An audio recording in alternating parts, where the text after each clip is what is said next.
অনেকদিন থেকেই স্বাদ অকুল বিশাল কোন নদীর ওপর পানসি করে কয়েকটা দিন রাত্রি খেয়াল মতো স্রোতে ভাসিয়ে কাটিয়ে দেব।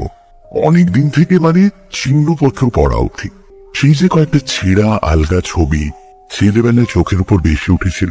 চাঁদের আলোয় স্বপ্নের মতো পিছিয়ে থাকা পাঞ্চর, মাঝরাতে অন্ধকার কাঁপিয়ে পুরো ঘাসের পাখার শব্দ, সে আর মন্ত্রীকে কোনো কিছুতেই বুঝে যায়। সেসব মধুর নামগুলো ভুলিনি। শিলাই তো হতো পৃথিবীর কোনো জায়গা বলেই মনে হয় না আমার এখন। সে যেন কোন রূপকথার ভৌগোলিক নাম। আমার চিহ্নপত্রের পদ্মায় তো ফিলি ব্রাদার্সের পাটের স্টিকার যায় না। সে পদ্মার ৭১৩ নদীর একটি রূপও গলানো। তা জলে ঢেউ তুলে মধুঘরের শব্দটিকে বড়জোর আবার ছেড়ে দিতে পারে দূর সিংহলে বাণিজ্যে যেতে। ছেলেবেলার সেই স্বাদ হঠাৎ এবার পূরণ হয়ে গেল। একেবারে পুরোপুরি পূরণ হয়ে গেল তা বলতে পারি না, কারণ নদীটা পদ্মা নয়, ধলেশ্বরী। তাতে কিন্তু এমন কিছুই এসে যায় না। সব নদী আশ্চর্য নদী। এবার থেকে ওপার ঝাপসা দেখেই হলো, কুলে উঠলেই হলো হাওয়ায় দূরের নৌকোর পাল। আর রাতের অন্ধকারে চঞ্চল জলের স্রোতে ভেসে গেলেই হলো তারার ছায়া। বরং আসল পদ্মায় ঠিক শিলাইদহ নামটি ধরে খোঁজ করতে গেলেই মনের ছবির সঙ্গে চোখের ছবির কেবল লাগতো ঘাটা। আমার স্বপ্ন যেত ভেঙে, আর স্মৃতিও জমত না, মধুর করে। আর আমার ধনেশ্বরীরই বা অভাব কিসে? সেও ছোটখাটো রণরঙ্গিনী মূর্তি ধরে বর্ষায় প্লাবনে ভাঙন ধরায় লোকালয়ের খুলে। তার বুকে চর জাগে স্বপ্নের মতো। চোখের ডাকে তার দুকুল কেঁদে ওঠে অন্ধকার রাত্রে। মাঝারি সাইজের একটা পানসি ভাড়া করে নিলাম। মাঝি মাল্লা চাকর বাকর নিয়ে সব শুধু আমরা ৬ জন মাত্র। এত লোকেরও বুঝি দরকার ছিল না। বিনা তাড়াহুড়োয় ধীরে সুস্থে যেমন খুশি ভেসে যাওয়াই ছিল আমাদের কাজ। বড় বড় গঞ্জে কি লোকালয়ে ভিড় করা ঘাটে নয়, শূন্য নির্জন তীরে তীরে শুধু পাখির ঝাঁক বসা চড়ার ধারে থাকে। তার জন্য একা চরণ মাঝি যথেষ্ট। অধিকাংশ সময় তো আর সবারই ছুটি। একা চরণ বসে থাকে হালে, কাঠে মূর্তি। শুধু যখন মেঘনার মোহনায় গিয়ে পড়বার উপক্রম হলো, তখন স্রোতের উজান ঠেলে যেতে দাঁড়ে হাত দিতে হলো অন্য মাঝিদের। চিহ্নপত্রের স্বপ্নের কুয়াশা মনের মধ্যে না থাকলে পানসির জীবন বেশ পানসে হয়ে উঠত। গর্বেই তো কম নয়। ছিন্নপত্রের পদ্মায় কচুরিপানার কুৎসিত জঙ্গল দেখেছি বলে মনে পড়ে না। তাছাড়া রামসেবকের রান্না থেকে চরণ মাঝির চেহারা পর্যন্ত ধরবার অনেক কিছুই ছিল, কিন্তু আমি ছিলাম ওসবের প্রায় ওপরে। এই জন্য বলছি যে চরণ মাঝির চেহারাটা সবসময় ঠিক স্বাভাবিকভাবে বরদাস্ত করতে পারতাম না। এক সময় নিজের অজান্তেই বুঝি শিউরে উঠেছি। যখন মাঝরাত্রে আর সবাই গড়িয়ে পড়েছে পানসির খোলে, আর মেঘ ঢাকা চাঁদের আলোয় ধলেশ্বরী থমথম করছে, তখন মিশরের মামির মতো শুধু চরণ বসে আছে নিস্পন্দ ভাবে হালে। কামরা থেকে বেরিয়ে এসে হঠাৎ মনে হয়েছে আবার সেখানেই ফিরে যাই। সেখান থেকে তবু অন্য মাঝিদের নিঃশ্বাসের শব্দ পাওয়া যায়। তাতেও যেন অনেকখানি ভরসা। সত্যি জ্যান্ত মানুষের এমন অদ্ভুত মরা চেহারা হতে পারে এ আমি আগে কখনো জানতাম না। রং তার কালো বলে নয়, কালো তো সব মাঝি, কিন্তু তার চামড়ায় যেন অপার্থিব বিবর্ণতা, যেন অনেকদিন মাটির তলায় সে চাপা পড়েছিল। এই সবে মাত্র যেন উঠে এসেছে শ্যাওলা ধরা ভিজে মাটি মুছে গা থেকে। লোকটা ধরন ধারণও অদ্ভুত। কথা সে খুব কমই বলে। অত্যন্ত ভারী হাঁড়ির মতো গলায় শুধু একটা দুটো হ্যাঁ না ছাড়া আর কিছু বলতে শুনেছি বলে মনে পড়ে না। অন্য মাঝিদের সাথে তার মেলামেশাও নেই, তবুও সবাই যেন একটু সভয়ে তাকে সমীহ করে দূরে রেখে চলে। সে কেবল তার মরা চামড়া সত্ত্বেও দৈত্যের মতো বিশাল চেহারার জন্য। সেদিনও মেঘে ঢাকা ভাঙা চাঁদের মরা জ্যোৎস্নায় চারদিক ছমছম করছে। সন্ধ্যে থেকে মাঝিদের মধ্যে একটু খিসফিস শুনছিলাম। রাত একটু হতেই তার কারণটা বোঝা গেল। একজন মাঝি সাহস করে এগিয়ে এসে কান মাথা চুলকে আমতা আমতা করে জানালে, বাবু যদি অনুমতি দেন আছি, এটা যদি ছুটি নেই, গ্রামে ভালো যাত্রা এসেছে। যাত্রা কোথায় হচ্ছে? হেসে জিজ্ঞেস করে জানলাম, খানিক আগে যে গঞ্জ আমরা পেরিয়ে এসেছি সেইখানেই নাকি ভারী নামজাদা এক দল এসেছে। এমন যাত্রা শোনবার ভাগ্য নাকি এ পাল্লাটে সহজে মিলবে না। আমার মুখের ভাবে ভরসা পেয়ে সে আমাকেও সঙ্গে যাওয়ার প্রস্তাব করে ফেলে। এবার হেসে বললাম, না মাঝির পো, আমার অত শখ নেই। তবে তোমরা শুনে আসতে পারো ইচ্ছে হয়েছে যখন, কিন্তু গঞ্জের ঘাটে তো আমি থাকতে পারবো না। মাঝি তৎক্ষণাৎ খুশি হয়ে জানালো, আপনাকে কষ্ট দেবনি বাবু, এখান থেকে কতটুকু আর পথ, আমরা পা দিয়ে হেঁটে চলে যাব। যাত্রা ভাঙলে ফিরে আসবো ভোরবেলা। কিন্তু আপনার ভয় করবে না তো? আর যদি একটু করে, মন্দ কি? তা এখানে ভয়ের অবশ্য কিছু নাই। ঝড় সময় নয়, নৌকা নোংর মাথা থাকবে নিরাপদ জায়গায়, শান্তিতে থাকবে। হঠাৎ কেন যে জিজ্ঞেস করলাম জানি না। চরণ মাঝি যাচ্ছে তো তোমাদের সঙ্গে? যাচ্ছে ওই কি কর্তা, অবশ্যই যাচ্ছে। শুনে কেমন যেন আশ্চর্য বোধ করলাম বলেই একটু লজ্জিত হলাম। মাঝিরা সব চলে যেতেই একেবারে পানশির কামরার ছাদে উঠে গিয়ে বসলাম। এমন অপরূপ নির্জনতা ভোগ করার সৌভাগ্য কখনো তো হয়নি। মাঝিরা সবাই চলে গেছে। হিন্দুস্তানি ঠাকুর রামসেবক পর্যন্ত সঙ্গে গেছে হুজুগে পড়ে। দূরে কোথাও একটা দুটো নৌকোর আলো পর্যন্ত নেই। বিশাল ধলেশ্বরীর বুকে আমি একা। এ কথা ভাবতেও কেমন যেন ওলকের রোমাঞ্চ হয়। এই ওলকের রোমাঞ্চ কিন্তু পরে সেটা রইল না।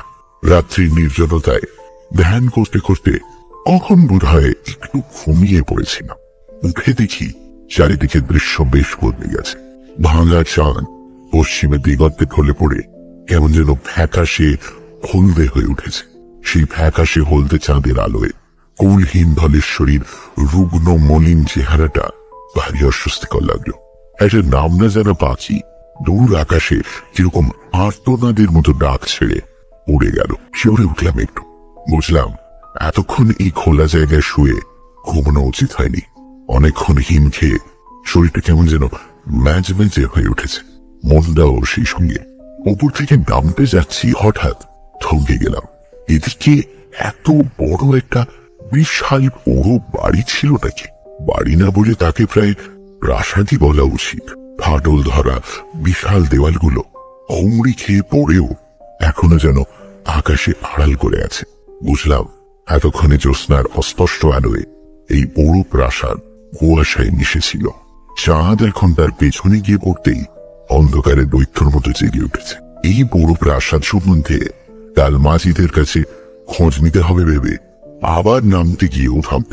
পেছনে কি একটা ঝনঝন করে শব্দ হলো যেন। সত্যি বলছি, এবার ফিরে চেয়ে গায়ে কাঁটা দিয়ে উঠল। নিজেকে একেবারে একা বলে জানবার পর হঠাৎ পেছনে ফিরে আরেকটি লোককে অপ্রত্যাশিত ভাবে আবিষ্কার করলে গায়ে কাঁটা দেওয়া অস্বাভাবিক নয় বোধহয়। হে কি চরণ, তুমি কখন ফিরলে? যাত্রা দেখতে গেলে না? সে শেকল সমেত নোংরটা তুলে পানশির উপর রেখে গম্ভীর স্বরে বলল, না সে কি নোংর তুললে কেন?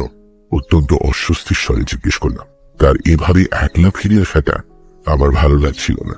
সে সামনের দিকে আঙুল বাড়িয়ে দিয়ে বলল, ওই দেখছেন? দেখিনি, কিন্তু এবার দেখলাম। সেদিন রাত্রি শেষে যে অদ্ভুত অসাধারণ সব ঘটনা ষড়যন্ত্র করে এসেছে আমার জীবনে, তখন তা তেমন ভালো করে বোধ হয় বুঝিনি। পাড়ের ওপর জলের একেবারে কিনারায় একটা দীর্ঘ নারী মূর্তি ব্যাকুল ভাবে আমাদের হাত নেড়ে ডাকছে। কেউ জানা আছে? প্রায় চিৎকার করে উঠলাম বিশ্ব উত্তেজনায়। হাল ঘুরিয়ে দৌড়ো সেই পাড়ের কাছে ভেড়াতে চরণ শুধু নিঃশব্দে মাথা নাড়ল। পাড়ি ভিড়তে না ভিড়তে মহিলাটি যেন পাগলের মতো ঝাঁপিয়ে এসে পানশিতে উঠলেন।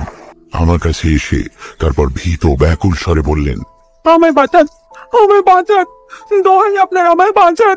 সেই অবস্থায় যতদূর সম্ভব স্থির হয়ে বললাম, আমার যথাসাধ্য চেষ্টা করবো, কিন্তু কি ব্যাপার আমার তো একটু জানা দরকার। আপনি আমার সঙ্গে কামরায় চলুন। আঁচল ঢাকা দিয়ে কি যেন একটা ভারী জিনিস তিনি বয়ে এনেছিলেন। কামরায় চৌকাঠের কাছে সেটার ভারী একটু হোঁচট খেতে ভদ্রতা করে বললাম, ওটা বড্ড ভারী বোধ হয়, আমার হাতে দিতে পারেন? না।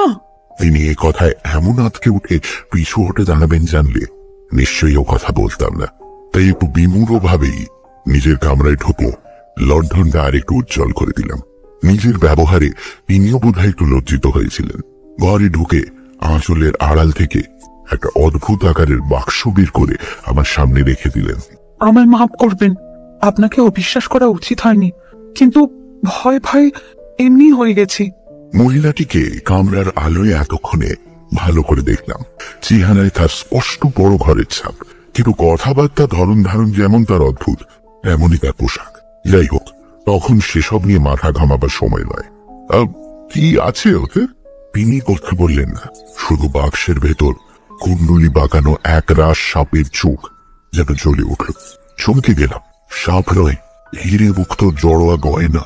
এমন গয়না আমি কখনো দেখিনি। মহিলাটি মুঠো করে কয়েকটা গয়না বাক্স থেকে তুলে কামরার মেঝে ছড়িয়ে দিলেন। আমি নিজের অনিচ্ছাতেই একটু শিউরে সরে বসলাম।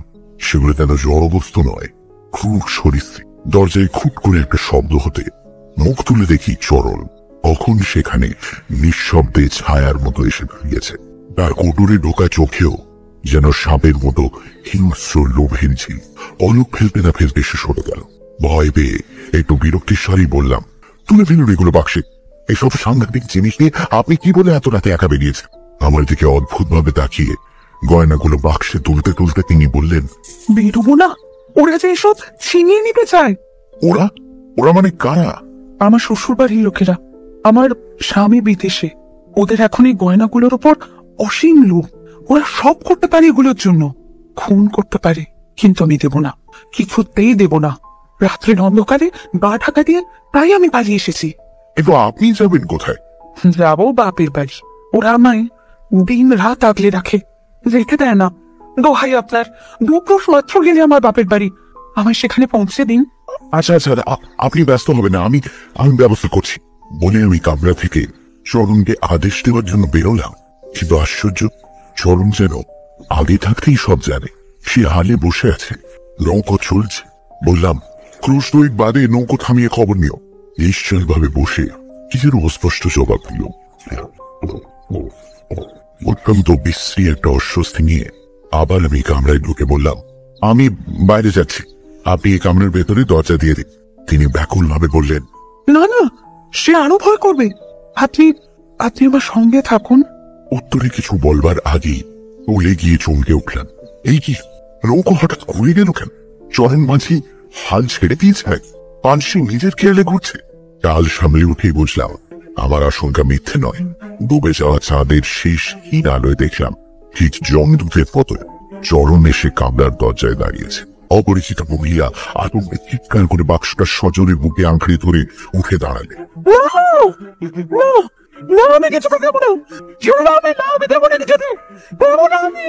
ছুটে বেরিয়ে এলেন, উঠে আমার কাছে সাহায্যের আশায়। বৃথা। আমি বাধা দিতে যেতেই সবল হাতের একটা ঘুষিতে মাথা ঘুরে সজোরে পড়ে গেলাম। কাঠি রয়েছে, মাথায় চোট খেয়ে তখন আমার কিরকম একটা আচ্ছন্ন অভিভূত অবস্থা। চোখের সামনে যা ঘটছে তা দেখতে পেল আমার যেন উঠে দাঁড়াবার ক্ষমতা নেই। গলার স্বর পর্যন্ত রুদ্ধ হয়ে গেছে। মহিলা প্রাণপণে তার মহামূল্য বাক্সটি রক্ষা করবার চেষ্টা করছেন, কিন্তু স্ত্রীও হবে সে দৈত্যের সঙ্গে তিনি পারবেন কি করে? ধীরে ধীরে বাক্সটা কায়দা করে নিয়ে চরণ দাগে নৌকোর ধারে ঠেলে নিয়ে যাচ্ছে। তিনি তুলছেন একেবারে জলের কিনারায়।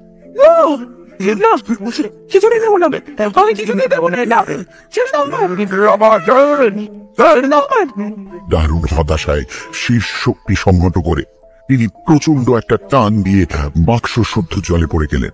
সঙ্গে সঙ্গে লাল দুশ্মন।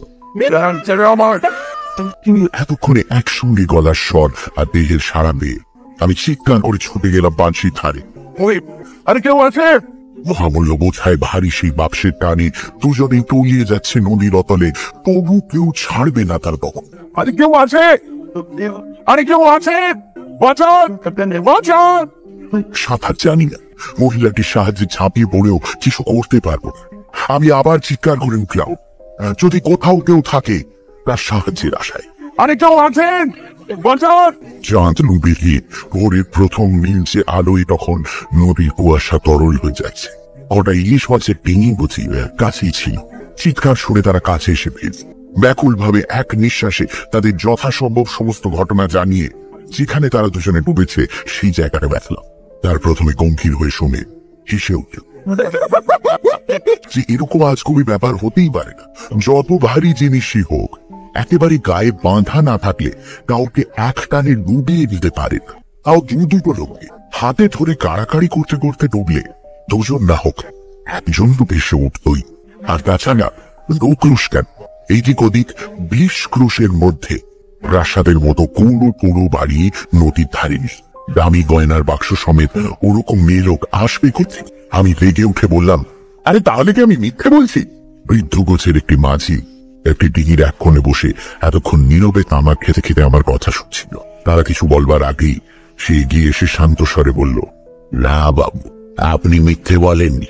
আমি জানি আপনি জঙ্গল বাড়ির বৌরানীকে দেখেছেন।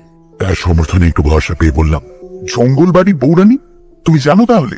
কোথায় জঙ্গল বাড়ি বলো তো? খানিকক্ষণ চুপ করে থেকে নিচে জলের দিকে আঙুল দেখিয়ে সে হঠাৎ বলল, ওইখানে বাবু, আজ 50 বছর হলো জঙ্গল বাড়িতে নদী টেনে নিয়ে গেছে। তবে বৌরানী তার জ্বালা বলেনি। এখনো মাঝে মাঝে কারো বানশিতে এসে ওঠে। জেলেরাই তারপর আমার বানশি পৌঁছে দেয়। মাঝি মাল্লারা যাত্রা থেকে ফিরে ব্যাকুল হয়ে তখন আমায় খুঁজছে। তাদের কাছে জানলাম চরণ মাঝি তাদের সঙ্গেই ছিল সারা রাত যাত্রার আসরে। বুঝলাম সব না হয় স্বপ্ন, কিন্তু আমার বানশির নোংর কে তুলল? বানশির ভাড়া চুকিয়ে বরের দেরি কলকাতা ফিরছে। কাজ নেই আমার বানশি বিহারে, আমি ছিন্নপত্রই পড়ব।